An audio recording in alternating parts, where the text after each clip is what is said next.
could not get enough of Latrobe. So, you know, I've been here before, and I've told the story before, not in this kind of detail. But I said, when I come here, I'm going to tell him the real story of Arnold. But Arnold Palmer was all man. And I say that in all due respect to women, and I love women. But this is a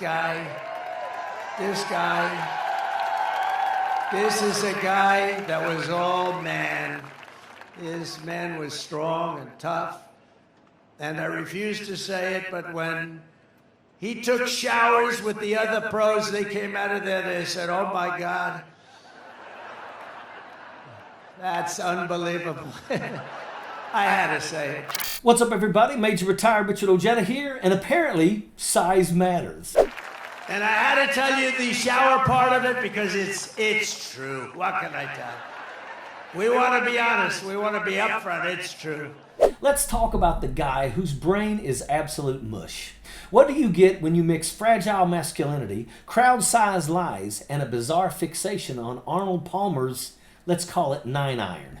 Well, folks, you get Donald Trump, blustering about nonsense and avoiding reality at every turn. Well, Trump's campaign telling us that tonight's appearance and this speech that he is giving is the beginning of his closing argument to voters that he is going to deliver over the next couple weeks. And that closing argument began rather interestingly. He started with a long-winded story about Latrobe, Pennsylvania native Arnold Palmer, including, and I'm not making this up, a description of the Hall of Fame golfer in the men's room in the locker room and what he looked like in the shower.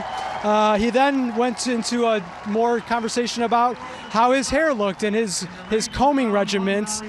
The man is obsessed, absolutely obsessed with size, whether it's size of his hands, his crowds, or now apparently legendary golfers' genitals. Yeah, you heard me right. Trump, the tough guy, spent 10 minutes at a rally in Pennsylvania talking about what went down in the locker room with Arnold Palmer. If that doesn't scream presidential material, well then I don't know what does. Look, Trump's been on this size thing forever. It's like he's got a Napoleon complex. But instead of being a French emperor, he's a bloated, spray-tanned con man. Remember his inauguration? He was more focused on how big the crowd was than anything else. Forget policy, forget the American people. He was out there lying about having the biggest inauguration crowd in history. The reality, it looked like the line outside of the DMV on a Wednesday afternoon. But Trump being Trump, he just couldn't let it go. And now he's taken it a step further. Is this really the closing message you want voters to hear from Donald Trump? Stories about Arnold Palmer's penis? Well, listen, I think that the headline that I read about the rally in Pennsylvania yesterday was the big question, and it's the one that Kamala Harris has not been able or willing to answer, and that is, are you better off now than you were under the Trump administration 4 years ago? I'm sure that you think that a policy debate would be better than a personality debate, but if President Biden had gone on stage and spoke about the size of a pro golfer's penis, I think you would be on this show right now saying you were shocked and appalled, and you would suggest it was evidence of his cognitive decline. We're not just talking about crowd sizes anymore, folks. Nope. This guy is out here at a rally with Election Day just a weeks away talking about Arnold Palmer's genitals. What's up with all of this penis envy? The party of family values? Yeah, right. Arnold Palmer was all man, Trump says. Well, I guess that makes Trump, what, half a man? A quarter? Maybe he's got manhood envy. Who knows? I mean, you've got to wonder why this guy is so fixated on size. Is he compensating for something? Is this the Lucky Charm leprechaun mushroom Stormy Daniels talked about? Except instead of being magically delicious, it's more like pathetically grotesque. Let's face it, Trump's entire persona is built on inflating things. His wealth, his success, his popularity, and now, apparently, other people's anatomy. If he's not bragging about his crowd size, he's bragging about something else that's just as imaginary. And you know what? It all boils down to insecurity. Trump needs people to believe he's bigger, better, and tougher than he really is, because deep down he knows he's none of those things. He's all show and no substance, a Cheeto puff with no crunch. And speaking of substance, or the lack thereof, let's talk about the kind of people who buy into Donald Trump's nonsense. These are the same folks who would cheer him on if he stood on stage for 2 hours talking about how great his steak knives are. Remember that one guy on the golf course last year? The one who went full Ultimate Warrior over a golf ball that wasn't even his? That's your classic MAGA supporter right there. A toothless, inbred jackaloon who thinks yelling louder makes you right.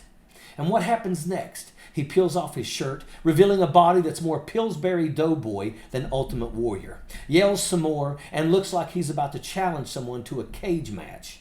This is the type of person that Donald Trump's tough guy routine appeals to. The same insecure, egotistical morons who think the louder they scream, the tougher they are. They're all bluster, just like Trump, whether it's on a golf course or in a MAGA hat at a rally. These are the kind of people who buy into Trump's con. The kind of people who think calling someone all man is some kind of badge of honor. Like, dude, do you even hear yourself? What kind of flex is it to talk about another man's junk in a room full of people? Only in Trump world could that pass as presidential material. Meanwhile, while Trump's out here waxing poetic about Arnold Palmer's shower habits, he's running scared from a debate with Kamala Harris. This is the same guy who once said that people who are too scared to debate aren't fit for the presidency, and yet here he is hiding behind his rallies, avoiding a real challenge like the plague. Why? Because he knows Kamala would smoke him like a cheap cigar. At the end of the day, Trump's tough guy image is just as fake as everything else about him. He's all smoke and mirrors, no substance, no strength. He's the kind of guy who hides when the heat's on, who ducks accountability and avoids reality like it's a bad comb-over. But we see you, Donald, and the fact that you're hiding from Kamala Harris, well, that says it all. So next time Donald Trump starts talking about how tough he is, remember, this is the same guy who spent 10 minutes talking about Arnold Palmer's manhood at a rally, who runs from debates and who hides behind his rallies like a scared little boy. Don't let that bluster fool you, because let's be real, no amount of crowd-sized lies or tough guy stories is going to cover up the fact that Donald Trump is a warped degenerate. And how pathetic is Mike Johnson out here trying to defend Trump's obsession with Arnold Palmer's manhood? Johnson's doing mental gymnastics to explain why Trump's talking about locker room stories instead of real issues. Like, come on, Mike, are you really going to stand there and act like Trump's not compensating for something? What a pathetic excuse for leadership. And that is an absolute fact. Sappers clear the way, airborne all the way.